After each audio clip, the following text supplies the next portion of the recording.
Hello বন্ধুরা, কেমন আছেন সবাই? আশা করি ভালো আছেন। আমিও ভালো আছি আলহামদুলিল্লাহ। তো আজকে আমাদের ঘরে ফ্রাইড রাইস আর চিকেন ফ্রাই, যেটা ঝাল ফ্রাই, আর সবজি, থাই সবজি, টোটালটাই চাইনিজ, খুব চমৎকার। এটা কিন্তু আমাদের ঘরে রান্না করা স্পেশাল রান্না। এটা কিন্তু করেছে আমার মেয়ে, বউ না, আমার একটা মেয়ে আছে, সেই মেয়ে করেছে। এটাকে ধন্যবাদ। মাঝে মাঝে আমাকে খাওয়ায় স্পেশাল করে লুডুস, ভালো ভালো খাবার। সবাইকে দাওয়াত, আসবেন আমাদের ঘরে।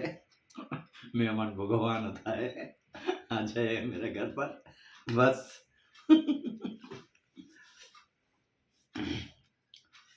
ঠিক আছে, খাওয়ার সময় তো ভিডিও করে না, তাই সংক্ষিপ্ত কিছু ভিডিও দিলাম। সবাই দোয়া করবেন আমাদের জন্য, আমরা যেন এইভাবেই রাতের খাবারগুলো খেতে পারি, চাইনিজ খাবার সব সময়। ধন্যবাদ সবাইকে।